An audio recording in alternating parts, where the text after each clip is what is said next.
بسم اللہ الرحمن الرحیم اللہ رب محمد صلی اللہ علیہ وسلم نحن عباد محمد صلی اللہ علیہ وسلم لی خمسۃ نطفی بہا حر الوباء الحاطمہ المصطفیٰ والمرتضیٰ وابناہما والسیدہ۔ نبی کریم رؤوف الرحیم صلی اللہ تعالیٰ علیہ وبارک وسلم کے صحابہ کرام اور آل بیت اطہار کی محبت یقیناً نجات کا سبب ہے، لیکن اگر ان دونوں محبتوں میں سے کسی ایک محبت میں بھی غلو آ جائے تو یہ نجات کا سبب نہیں ہے۔ اس بات کو اعلیٰ حضرت حضور سیدنا پیر علی شاہ صاحب نے اپنی کتاب تسمیہ مابین سنیوں سے کے بالکل آخری صفحے پر مینشن کیا ہے، اور یوں ہی رسالہ خواتریہ کے اندر حضور شاہ ہمدان رحمہ اللہ نے اس بات کو مینشن کیا ہے۔ یعنی اگر ایسا ہو جائے کہ آل بیت اطہار کی محبت میں غلو آ جائے اور بندہ صحابہ کرام میں نقص تلاش کرنے لگ جائے، یا صحابہ کرام کی محبت میں غلو آ جائے اور بندہ آل بیت اطہار کی ذوات مقدسہ میں نقص تلاش کرنے لگ جائے تو پھر یہ نجات کا سبب نہیں ہے۔ اسی بات کو سیدی اعلیٰ حضرت امام احمد رضا خان رحمہ اللہ نے ارشاد فرمایا کہ اہل سنت کا ہے بیڑا پار اصحاب حضور،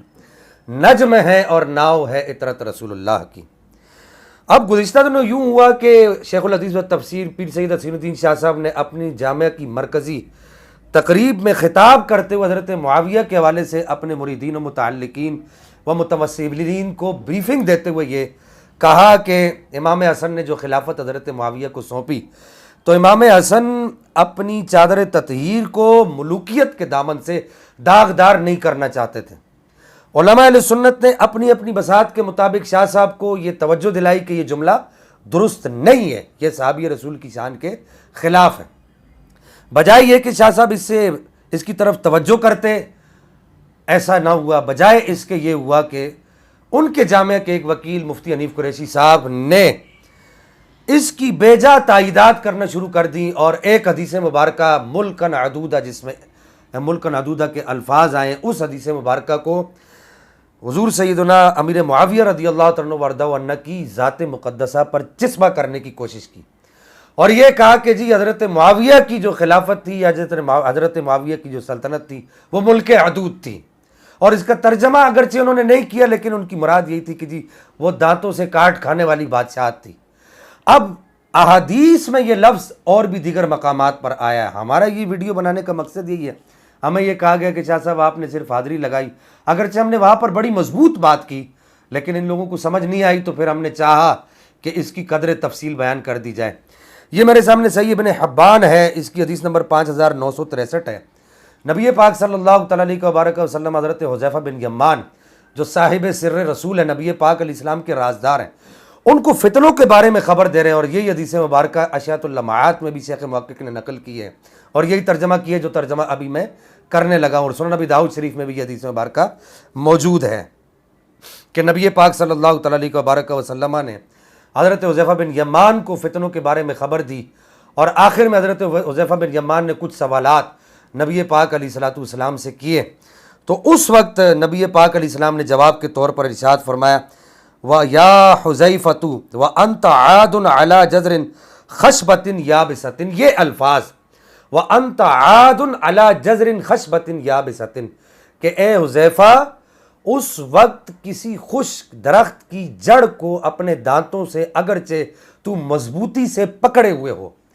اب یہ حدیث مبارکہ میں یہ لفظ آیا، یہاں پر اس میں فاعل آیا اور عدوداً وہاں پر مصدر آیا، اور آپ جانتے ہیں کہ مصدری معنی ہر جگہ پر پایا جاتا ہے، اور پھر قاعدہ کیا ہے جب دو ایسے ترجمے آ جائیں جہاں پر احتیاط کا پہلو اپنانا پڑ جائے، تو پھر احتیاط کا پہلو یہی ہوتا ہے کہ ادب والا ترجمہ کیا جاتا ہے، بے ادبی والا ترجمہ نہیں کیا جاتا۔ یہ پورا ٹولہ بے ادبی کا ترجمہ کرنے پر تلا ہوا ہے، تو اس حدیث مبارکہ کے اندر پھر کیا ترجمہ کیا جائے گا، اور شیخ محقق نے بھی یہاں پر یہی ترجمہ کیا ہے۔ اب اگر ان لوگوں کو حدیث کا حوالہ دیں یا کوئی اور حوالہ دیں تو ان کو سمجھ نہیں آتی، لیکن اگر ان کو ان کے بابوں کا حوالہ دیں تو ان کو بڑی آسانی سے بات سمجھ آ جاتی ہے۔ یہ میرے سامنے شیخ تقی الدین ابو العباس کی کتاب ہے فضائل آل بیت اطہار کے موضوع پر، جس کا ترجمہ اس گروہ کے سر خیل پیر سید عبد القادر شاہ صاحب کے رائٹ ہینڈ پیر سید اشتیاق حسین شاہ گیلانی صاحب نے کیا ہے، اور یہاں پر ایک حدیث مبارکہ جو میرے سامنے موجود ہے، یہ فضائل اہل بیت کا صفحہ نمبر 162 ہے، یہ آپ کو اسکرین پر نظر بھی آ رہا ہوگا کہ نبی پاک صلی اللہ تعالیٰ علیہ وبارک وسلم نے بھی ایک جگہ پر یہ ارشاد فرمایا، آپ علیہ السلام نے عدو علیہا بالنواجذ، کہ پیچھے ارشاد فرمایا فعلیکم بسنتی وسنت الخلفاء الراشدین المہدیین من بعدی، اور پھر آگے ارشاد فرمایا عدو علیہا بالنواجذ، کہ میرے خلفاء راشدین مہدیین کی سنت پر تمہارے لیے چلنا لازم ہے۔ اور یہ یہاں پر یہ ترجمہ اشتیاق شاہ صاحب کیا کر رہے ہیں، آپ کو اگر ہماری بات سمجھ نہیں آتی تو ان کی بات سمجھ لیجئے۔ اشتیاق شاہ گیلانی صاحب یہاں پر ترجمہ یہ کر رہے ہیں کہ کہہ رہے ہیں کہ اسے یعنی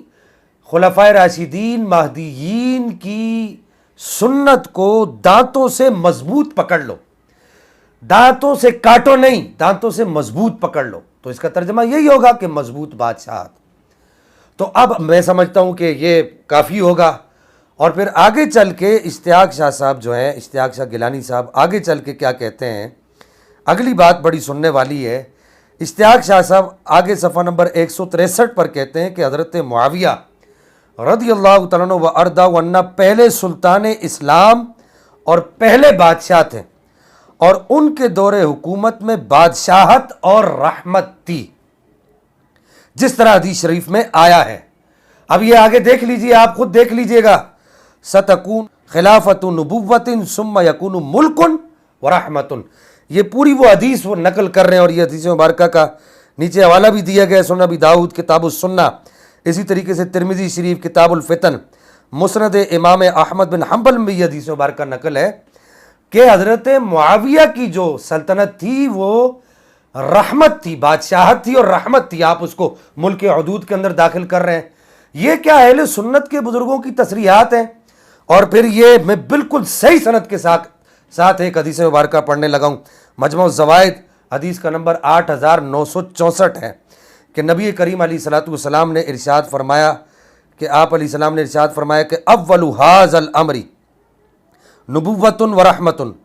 ثم یکون خلافۃ ورحمۃ ثم یکون ملکا ورحمہ، کہ پہلے اس دین کی جو ابتدا ہے وہ نبوت اور رحمت سے ہوگی، پھر خلافت اور رحمت سے ہوگی، پھر ملک یعنی بادشاہت اور رحمت سے ہوگی۔ اب آپ یہ حضرت معاویہ رضی اللہ عنہ وارضہ عنہ کی جو خلافت ہے، جو بادشاہت ہے، وہ رحمت ہے۔ یہ اشتیاق شاہ صاحب جو آپ کے بابا جی جو ہے پیر سید عبد القادر شاہ صاحب، ان کے رائٹ ہینڈ ہیں، انہوں نے یہ کیا ہے۔ یہ اس وقت کی شاید بات ہوگی جب ان کا سافٹ ویئر تبدیل نہیں ہوا تھا، جب پینگیں زیادہ اس طرف نہیں لڑی تھی، یہ اس وقت کی بات ہوگی۔ تو بہرحال یہ جو حضرت معاویہ رضی اللہ عنہ وارضہ عنہ کی خلافت پر یا آپ کی سلطنت پر یہ جو حملہ اور یہ جو لفظ ہے کہ امام حسن نہیں چاہتے تھے کہ آپ کی چادر تطہیر ملوکیت سے داغدار ہو، یہ اہل سنت کی تصریحات نہیں ہے۔ یہاں پر میں ایک آخری بات، بڑی ہی انتہائی اہم ترین بات کرنا چاہوں گا، ملک حدود کا ترجمہ بھی ہو گیا۔ اب میں سمجھتا ہوں کہ اس کے بعد میں سمجھتا ہوں کہ کوئی وضاحت کی ضرورت نہیں رہی سوائے رجوع کرنے کے۔ میں علماء اہل سنت سے بھی اپیل کروں گا کہ خدارہ اس مسئلے کو اتنا ہلکا نہ لیجئے، یہ انتہائی نازک مسئلہ ہے۔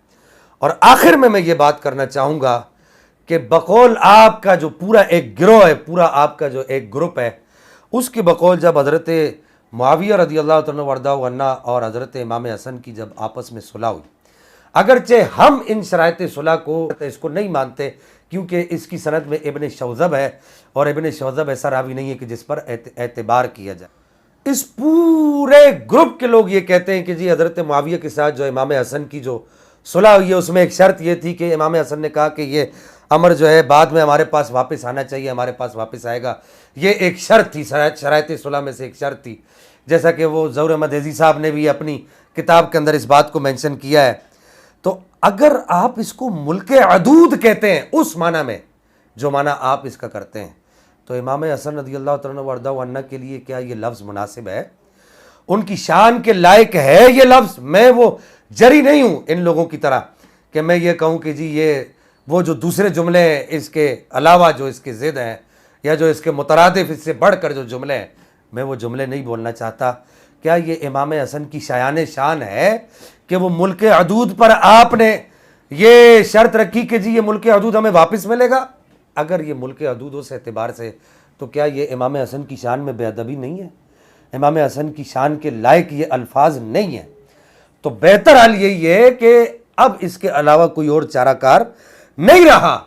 کہ اب صرف اور صرف آپ کو اس سے رجوع کرنا ہے اور اپنے قبلہ استاد گرامی سے بھی رجوع کروانا ہے. اللہ جل مجدہ الکریم ہمیں اپنے بزرگوں کی جو بنیادیں جو ہمارے بزرگوں نے جو خط کھینچ دیے ہیں صحابہ کے آداب کے، ان کو قائم رکھنے کی توفیق عطا فرمائے.